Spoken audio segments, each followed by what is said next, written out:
Assalamualaikum warahmatullahi wabarakatuh. Waalaikumsalam warahmatullahi Alhamdulillahirabbil wabarakatuh. alamin.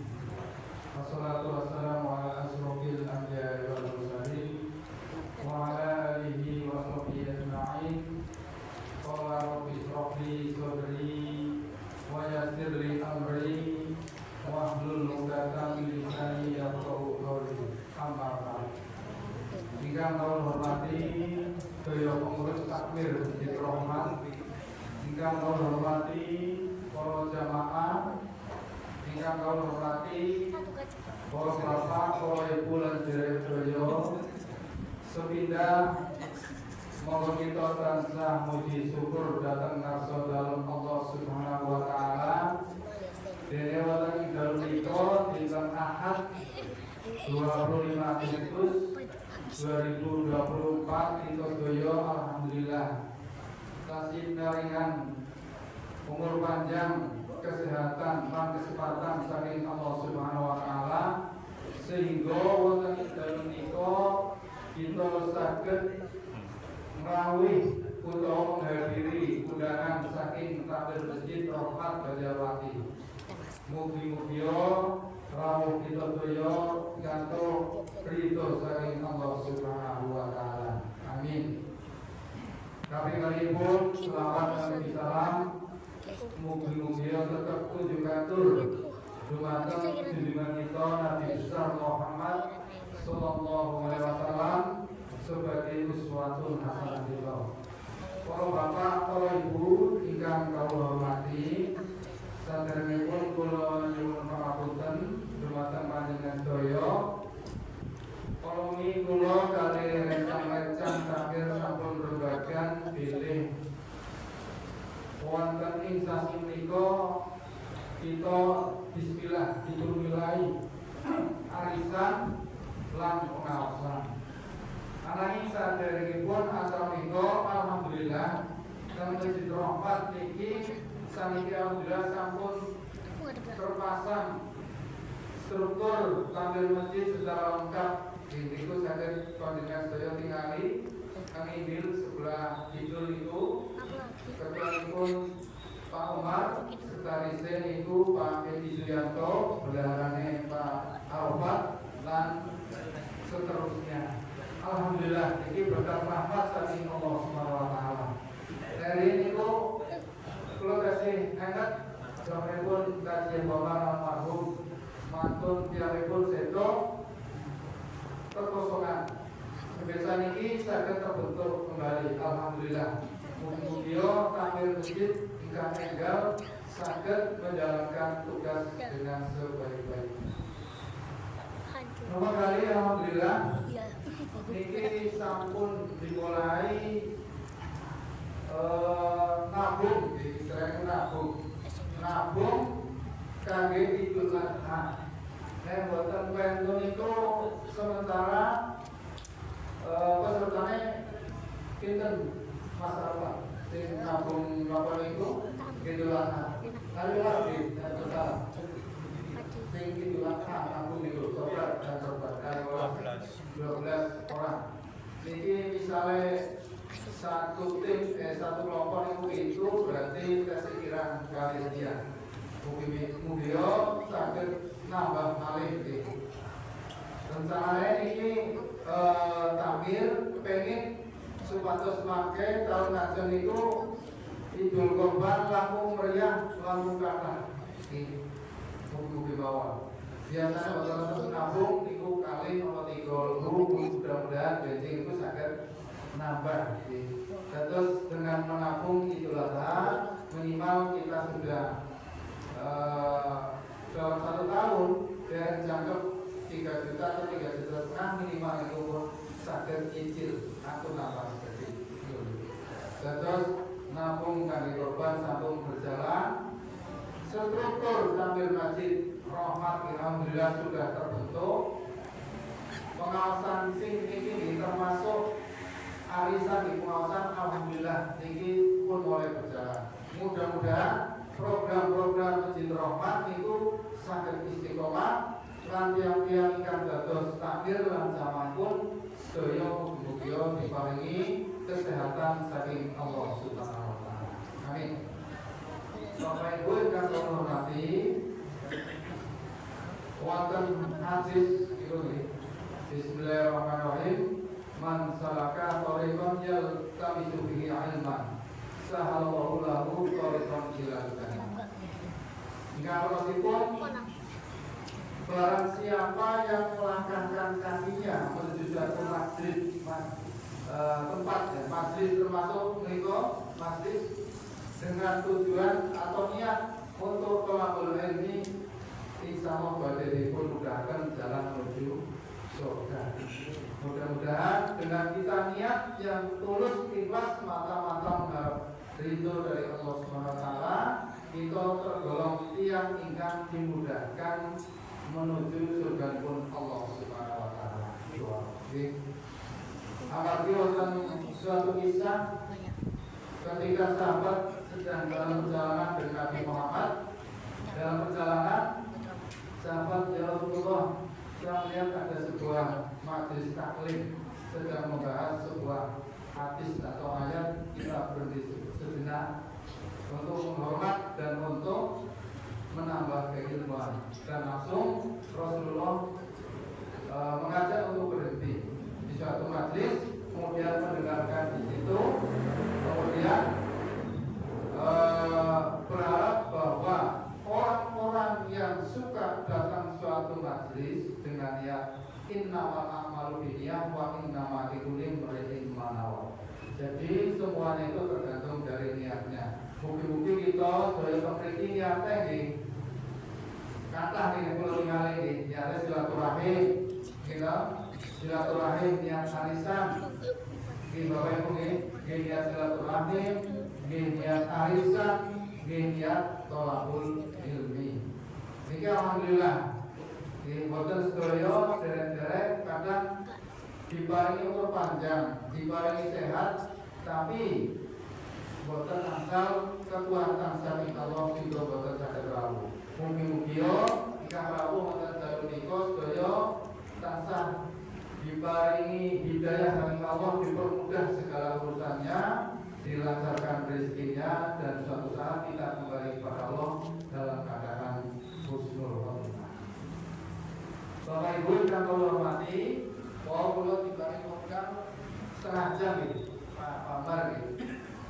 Insyaallah boten lambil-lambil lagi. Intinya itu silaturahim itu penting sangat. Man ahabba ayyusatulahu fi rizqihi wa yusalahu fi atharihi wa yasil rahimah. Atau sipun barang siapa yang ingin dimudahkan rezekinya, ingin dibanyakkan, dimudahkan rezekinya, dilancarkan rezekinya, dan ingin dipanjangkan umurnya, hendaklah suka melakukan silaturahim. Dan alhamdulillah ini kita termasuk silaturahim, dan termasuk dalam rangka thalabul ilmi. Insyaallah mudah-mudahan kita dimudahkan jalannya menuju ke surga, dan mudah-mudahan kita dimudahkan rezekinya oleh Allah Subhanahu wa taala, dan mudah-mudahan kita dipanjangkan umurnya. Umur yang panjang dan penuh dengan berkah itu insyaallah sedaya tiang muslimin muslimat itu pengen di umur panjang lalu berkah. Bapak Ibu yang kami hormati,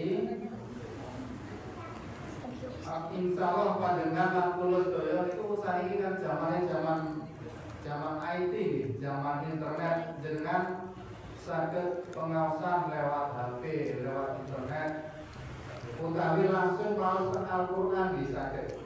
Kula sadaya mriki nyempataken ningali surat Al-Maidah ayat 72. Insyaallah tak sing hafal nggih.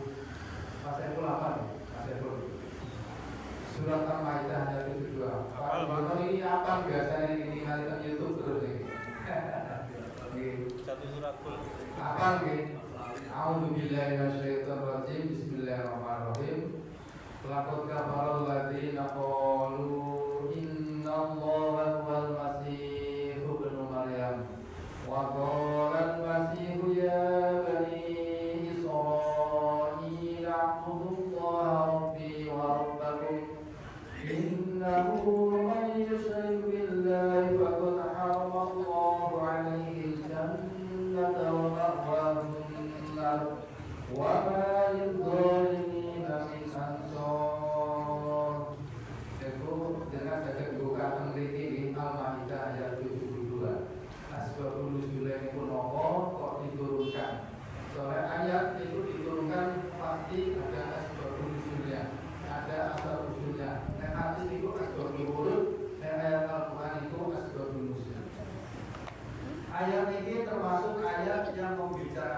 tentang kesirikan.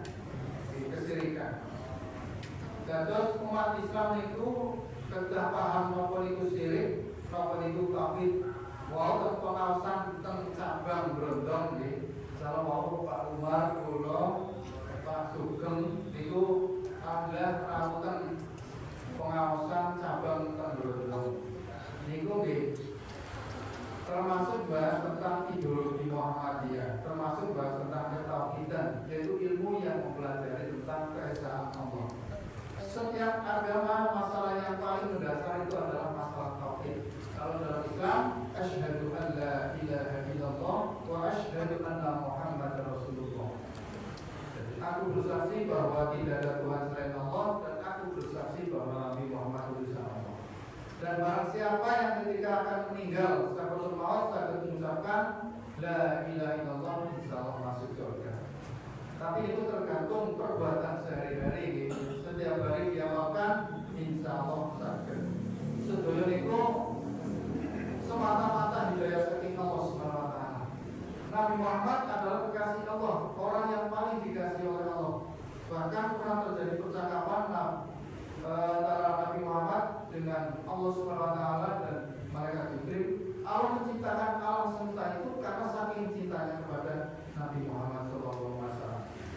Tetapi kalau dilihat dari akhir hidup pamannya Nabi Abu Thalib, itu sampai akhir hayatnya dibuat beriman. Sampai Rasulullah ya amin ucapkan la ilaha illallah la Muhammad Rasul. Saya tidak mau mengucapkan. Padahal beliau itu orang yang memperjuangkan Nabi, melindungi Nabi. Bahkan kalau ada orang membunuh Nabi, Abu Thalib ini yang membela mati-matian. Tapi sampai akhir hayatnya bukan masuk Islam, bukan mengucapkan dengan. Kalau Bapak Ibu yang terhormati, wonten ing surat Al-Maidah niku ngeten. Laqad kafara alladziina qalu innallaha huwal masiih ibnu Maryam. Dengan dikasih niku Al-Maidah ayat 72. Laqad kafara teman-teman wis kafir sapa alladzi ngomong akeh qalu kang ucap innallaha. Laqad kafara alladziina qalu innallaha huwal masiih ibnu Maryam. Innallaha teman satu ya Allah Masih ibnu Maryam. Satamnya Allah adalah Isa putra Maryam. Di situ dikatakan barang siapa yang mengucapkan atau ulama mengatakan barang siapa yang berkeyakinan bahwa Allah adalah Isa al-Masih putra Maryam, orang itu telah kafir. Karena Allah menurunkan ayat Al-Maidah ayat 72 karena Allah itu Maha tahu bahwa suatu saat nanti ada sebuah kaum yang akan menuhankan Nabi Isa. Kalau kita menganggap Nabi Isa adalah Nabi dan Rasul Allah, Isa adalah utusan Allah. Tapi kaum Bani Israel, kaum Nasrani menganggap Nabi Isa itu bukan hanya Nabi, tapi juga dikatakan sebagai Allah.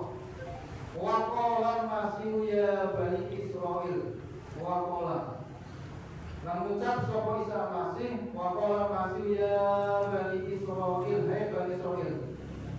Wa qala Masih ya Bani Israil, ibudullaha rabbi wa rabbakum. Hai Bani Israil, sembahlah Allah. Allah itu Tuhanku dan Tuhanmu. Jadi Nabi Isa sudah mengajak kepada Bani Israil, hai Bani Israil, hai umatku, sembahlah Allah pencipta alam. Allah itu Tuhanku dan Tuhanmu. Tapi orang-orang Bani Israel tetap menganggap bahwa Nabi Isa adalah Tuhan. Kalau dalam Kristen namanya adalah Trinitas, 3 Tuhan menunggal jadi satu, Tuhan Anak, Tuhan Bapa dan Roh Kudus, Trinitas. Itu tanda kami Kristen. Termasuk orang-orang Bani Israel mengatakan bahwa Tuhan itu 3 atau salah satu dari yang 3. Kemudian diteruskan, laku kafarul ladina qalu innallaha wal masih ibnu Maryam wa qala Masih ya Bani Israil ubudullaha rabbi wa rabbakum. Innahu teman satune manwong innahu man yusyrik billah. Kami itu akan marang Allah. Innahu man yusyrik billah faqad harramallahu alaihi jannah. Allah sampun mengharapkan dumateng kaum itu. Jadi orang yang berkeyakinan bahwa Tuhan adalah Isa surga itu haram hukumnya bagi orang yang menuhankan Nabi Isa. Haram hukumnya surga. Wa ma'wahu jahannam. Dan tempatnya adalah di neraka. Jadi orang yang berbuat syirik itu diharapkan surga dan tempatnya akan kekal di dalam neraka. Nauzubillah min dzalik. Mudah-mudahan kita diselamatkan oleh Allah dari kesyirikan. Orangnya namanya musyrik, perbuatannya namanya syirik. Syirik bukan hanya menuhankan Nabi Isa, termasuk kita menaruh sesaji di suatu batu yang besar, di pohon yang besar, itu juga termasuk syirik. Di India ada nabi baru, termasuk syirik, syirik itu termasuk syirik. Kalau bapak, kalau guru ikan kalau mati, pada masa Nabi itu ada sebuah kisah itu kayak ada seorang sahabat yang akan melakukan sebuah perjalanan, kemudian melewati sebuah kaum, di mana kaum itu menyembah berhala, berhala yang besar dipampang di perempatan jalan. Kalau ada orang lewat, di situ ada yang jaga. Dan kebetulan para sahabat itu lewat perempatan suatu kaum yang menyembah berhala. Dia bilang, hei sahabat, berhenti dulu. Ada apa? Kalau sampai mau melewati perempatan ini, sampai harus mau berkorban. Gimana jawabannya? Salah satu sahabat mengatakan, saya hanya mau berkorban hanya semata-mata untuk Allah Subhanahu wa Ta'ala. Itu korban itu masuk korban untuk Allah Subhanahu wa Ta'ala. Dan saya tidak mau berkorban selain Allah, termasuk korban yang diminta oleh siapa? Saya tidak mau berkorban yang selain Allah. Gimana yang jaga? Kalau sampai tidak mau berkorban, maka sampai akan saya penggal lehernya. Sampai dalam waktu beberapa detik akan mati. Gimana sahabat? Orang yang punya kekuatan iman di dadanya yang kuat tidak takut mati. Kalaupun saya mati, nanti akan masuk surga. Baik, saya kasih waktu sampai pikirkan lagi. Ingin hidup-hidup lewat sini dengan mengorbankan mungkin kambing, sapi, onta atau apa saja yang dikorban. Jawabannya, saya bukan takut dengan atau nggak punya uang, tapi saya memang nggak mau berkorban. Saya bisa berkorban sapi dan tapi berkorban saya hanya karena Allah. Kalau sampai minta saya berkorban semata-mata hanya untuk berhala, saya tidak mau. Akhirnya yang jaga itu memanggil Al-Bojo. Ya Bojo, datang sini. Orang ini nggak mau memberikan korban. Sebenarnya korban itu tidak harus yang mewah. Mungkin lalat bisa, kucing bisa, kelinci bisa, kambing bisa, tapi orang ini tidak mau. Akhirnya Bojo menyiapkan alat yang sangat tajam. Hanya sahabat itu tadi yang minta korban langsung dibunuh dan mati seketika. Ya, akhirnya suatu saat ada yang lapor kepada Nabi Muhammad SAW. Yang satunya lagi kemudian maju depan, sahabat datang sini, dari pilihan sampean. Sahabat yang satunya, sobat saya tidak punya apa-apa, saya berkorban tidak punya, sapi tidak punya, kambing tidak punya, apa-apa saya tidak punya. Dan sampean punyanya apa? Tidak punya apa-apa. Ini sudah sampean korban dengan seekor lalat saja. Hanya sahabat yang satunya, baik ini sobat, saya hanya bisa korban seekor lalat saja. Yang penting saya bisa lewat jalan ini. Tidak apa-apa, kalau memang mampunya sampai lalatnya tidak apa-apa. Hanya lalat itu diberikan pada yang jaga untuk niatnya adalah berkorban untuk berhala. Dan akhirnya orang ini mati suatu saat dalam keadaan kafir. Sehingga sahabat lapor ya Rasulullah, ada kejadian dua sahabat yang satunya dipenggal lehernya karena tidak mau berkorban selain Allah, yang satunya selamat tapi dia mau berkorban di berhala walaupun hanya dengan seekor lalat. Nah, dari peristiwa itu kita dapat mengambil kesimpulan dalam kehidupan kita sehari-hari mungkin bukan hanya ini contoh kecil saja. Jadi yang dipenggal lehernya kata Rasulullah dia ahli jannah, dia ahli surga, dia masuk surga walaupun dia dipenggal lehernya. Sedangkan yang satu dia masuk neraka karena tidak mau berkorban. Karena yang satunya itu masuk neraka karena mau berkorban walaupun hanya dengan seekor lalat. Ini adalah sebuah contoh dalam kehidupan kita. Kalau zaman sekarang mungkin bukan berkorban seekor lalat. Mungkin sekitar kita ya, ada pohon yang besar, mungkin ada tempat-tempat yang dianggap keramat, dan bahkan mungkin masih ada sebagian saudara kita yang menaruh sesaji dengan biasanya menyembelih seekor binatang, kemudian dilempar ke laut, mungkin mau buat jembatan harus menyembelih kambing atau apa. Itu termasuk syirik apa benar? Termasuk itu. Kenapa? Karena dia menyembelih itu semata-mata untuk apa? Untuk baurekso yang membuat jembatan, mungkin untuk membuat jalan, mungkin mau pasang tiang listrik yang tinggi dan lain sebagainya. Ini itu termasuk syirik.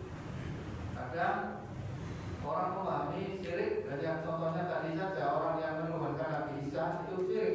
Tapi masih banyak contoh-contoh perbuatan syirik yang mungkin tidak kita sadari. Jadi banyak sekali perbuatan-perbuatan itu tadi hanya sekedar contoh ketika ada seorang yang masuk neraka gara-gara seekor lalat. Jadi kita harus terus meningkatkan keimanan kita. Kita harus sering-sering bergaul dengan orang-orang yang soleh. Kita harus terus menambah pengetahuan kita supaya kita itu selamat ya, di dunia dan akhirat. Salah satunya adalah dengan menambah ilmu pengetahuan. Karena dalam Al-Quran sebagian besar ini berupa kisah-kisah, termasuk kisah sahabat tadi. Jadi kesimpulannya kita harus berhati-hati dalam kehidupan sehari-hari.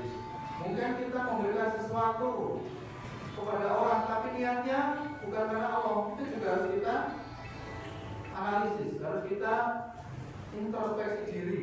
Apa betul kita dalam kehidupan sehari-hari berbuat itu sudah sesuai dengan apa yang diinginkan oleh Allah. Misalnya kita mau ke masjid, kita mau pengajian, kita mau ke sekolah atau bekerja, harus kita niati dengan semata-mata untuk mengharap ridho dari Allah Subhanahu wa Ta'ala. Jadi pernah sahabat Ali bin Abi Thalib itu pernah perang dalam sebuah peperangan.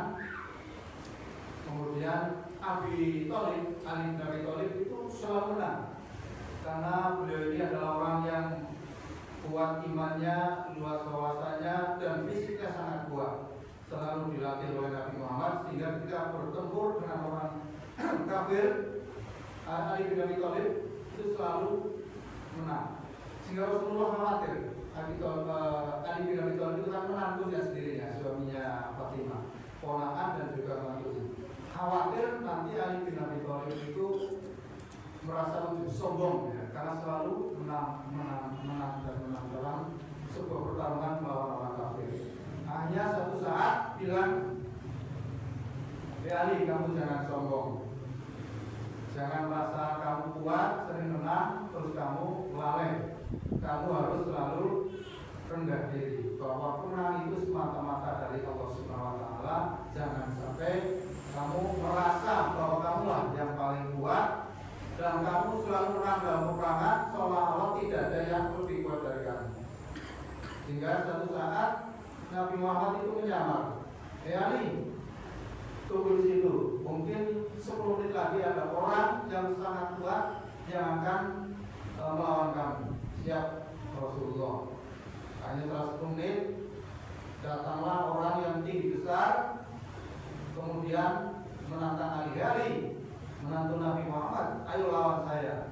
Akhirnya terjadi duel, dan alhamdulillah dalam duel itu, karena Rasulullah ingin menguji Ali bin Abi Thalib supaya tidak sombong, Ali ini kalah. Hanya setelah selesai, orang itu pergi. Ya Ali, kamu kalah sekarang.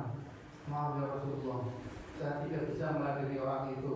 Nah itulah Ali, bahwa hidup itu kadang di atas, kadang di bawah. Sampai kemarin menang terus, sekarang itu kalah, berarti menunjukkan bahwa kekuatan manusia itu terbatas.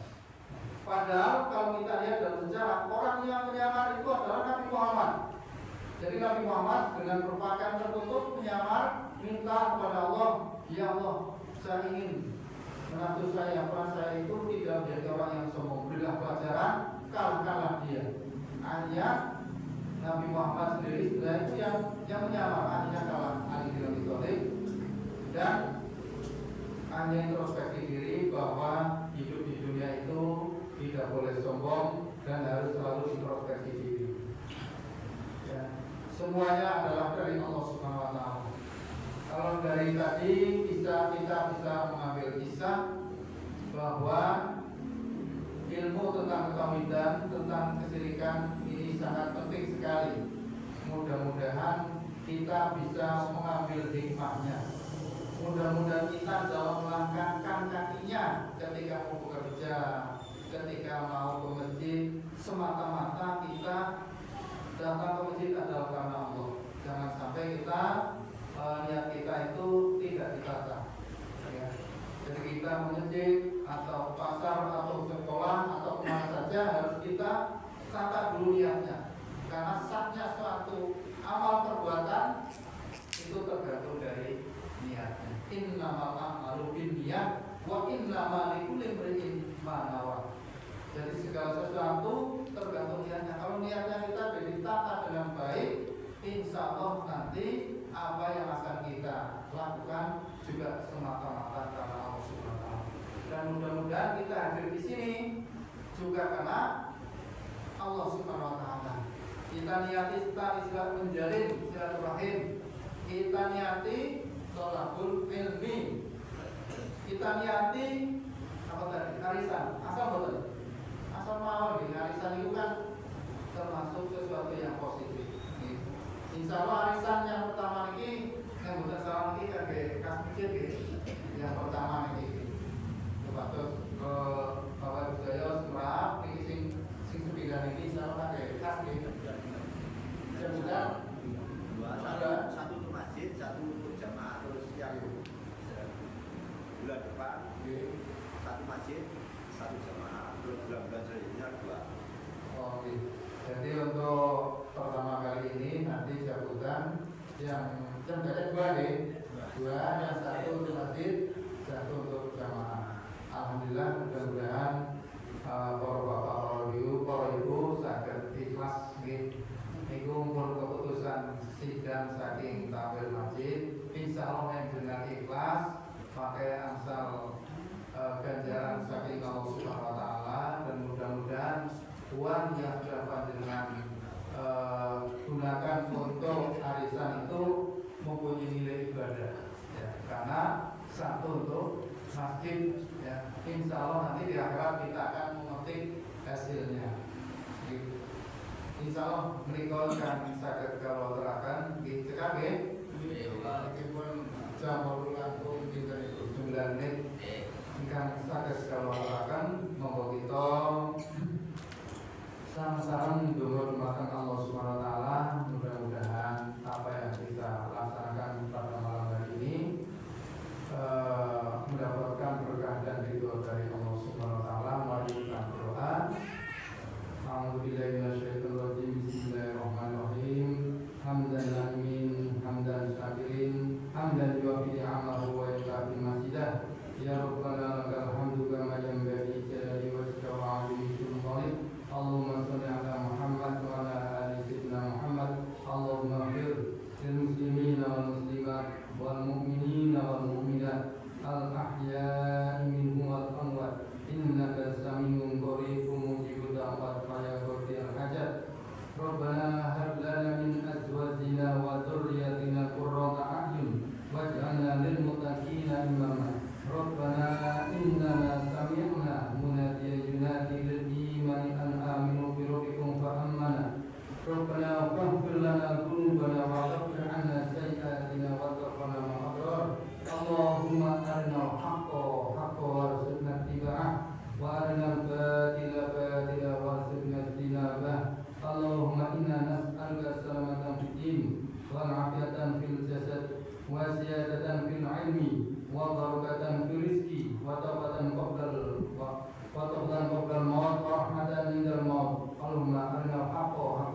نافعة وارنا الباطل باطلا وارزقنا اجتنابه ربنا آتنا في الدنيا حسنة وفي الآخرة حسنة وقنا عذاب النار سبحان ربك رب العزة عما يصفون وسلام على المرسلين والحمد لله رب العالمين.